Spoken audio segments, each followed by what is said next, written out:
साथियों नमस्कार, मैं advocate Shivam Pandey, high court Ayodhya था। साथियों, जैसा कि आपको पता है कि 69,000 वैकेंसी में 21 तारीख की सुनवाई का आदेश आ चुका है। 21 तारीख के आदेश में लिखा हुआ है कि जॉइंट रिक्वेस्ट के बाद हम 2 वीक के बाद की डेट लगाते हैं। 2 वीक के बाद का साथियों मैं आपको स्पष्ट कानूनी भाषा में समझा देना चाहता हूँ। 2 वीक के बाद मतलब ये नहीं कि 14 दिन पर ही लगा देंगे। अब ये मामला कम से कम कुछ नहीं तो महीने भर बाद लगेगा, कम से कम महीने भर लगेंगे इसको रूटीन में आने पर। और तब तक जज का नॉमिनेट होना पॉसिबल है और जज नॉमिनेट हो जाएंगे और नॉमिनेशन के तहत हो सकता है स्पेशल बेंच 3 बजे से बना दिया जाए या किसी एक जज को दे दिया जाए मामला, और वो रेगुलर अपनी बेंच में भी इसकी सुनवाई कर सकते हैं। तो आप लोग थोड़ा धैर्य बनाए रखिए। आफ्टर 14 डेज़, आफ्टर 2 वीक अगर का आदेश आया है तो आप ये मत समझिएगा कि 15वें दिन, 16वें दिन, 18वें दिन ही डेट लग जाएगी। डेट लगने में थोड़ा विलम्ब अवश्य होगा।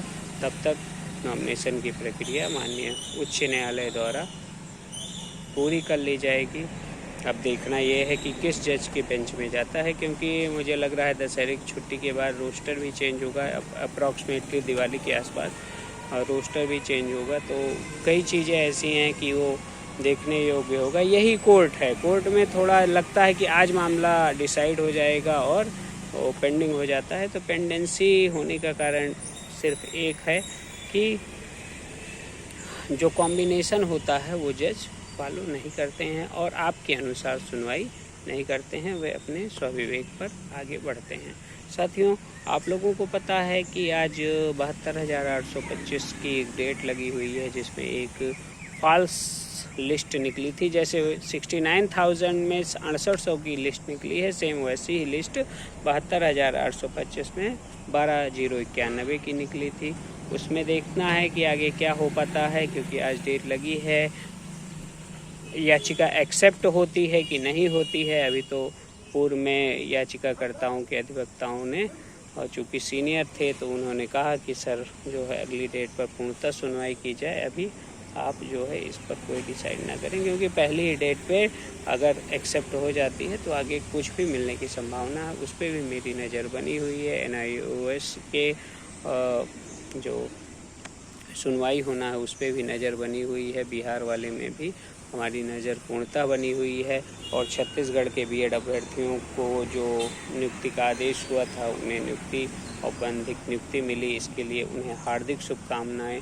और आंसर की से संबंधित साथियों, अभी जब तक रिविजिट रूपी समस्या दूर नहीं हो जाती है, डबल बेंच का आदेश पालन नहीं हो जाता है या डबल बेंच से कोई स्ट्रिक्ट ऑर्डर नहीं आ जाता है, तब तक मुझे नहीं लगता है कि आंसर की में कुछ होगा। बस डेट पर डेट ऐसे लगेगा। इस आप लोगों ने कल देखा भी कि इलाहाबाद उच्च न्यायालय और लखनऊ उच्च न्यायालय दोनों जगह डेट लगी हुई थी, लेकिन सिर्फ और सिर्फ ओरली आश्वासन देकर या अपनी भड़ास कोर्ट निकाल कर आगे भेज दिया और कुछ भी रिटर्न में नहीं लिखवाया। जैसे कोर्ट अगर कुछ भी रिटर्न में लिखा दे कि नहीं इस डेट पे ये करके लाओ, तब उसका बहुत महत्व होता है। ओरली बहुत कुछ कहते हैं, रिटर्न में आदेश पूर्णतः नहीं होता है, जिसके कारण बाध्य हो जाए विभाग वैकेंसी को आगे बढ़ाने के लिए। तो साथियों, कई चीज़ें ऐसी हैं जो धीरे धीरे हो रही हैं, धीरे धीरे होती रहेंगी। और BED BTC विवाद पर मेरी पूरी नज़र बनी हुई है। 69,000 शिक्षक भर्ती में शामिल साथियों, जो माननीय सर्वोच्च न्यायालय का आदेश था, उस आदेश को आप देखिए तो सर्वोच्च न्यायालय ने जो आदेश दिया है वो सेम डेट से ही पालन होगा। भूतलक्षी नहीं होगा, भविष्य लक्षी होगा। इसलिए आप लोग धैर्य बनाए रखिए। 69,000 में BED का कुछ भी बाल बाका नहीं होना है और पैरवी भी हम लोगों के द्वारा अच्छी और बेजोड़ तरीके से की जाएगी। आप लोग बिल्कुल उसके लिए निराश ना हो, इसलिए थोड़ा सा धैर्य बनाए रखें।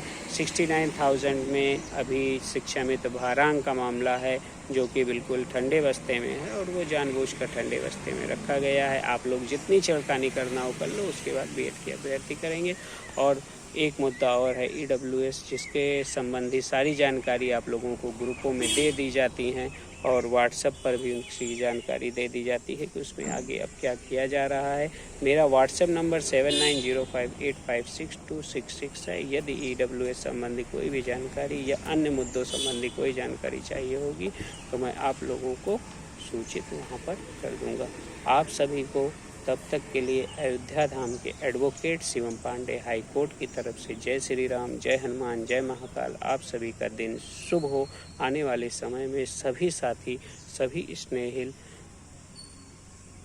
सहायक अध्यापक के रूप में बेसिक शिक्षा परिषद में चयनित हों। इन्हीं शुभकामनाओं के साथ पुनः नमस्कार, धन्यवाद।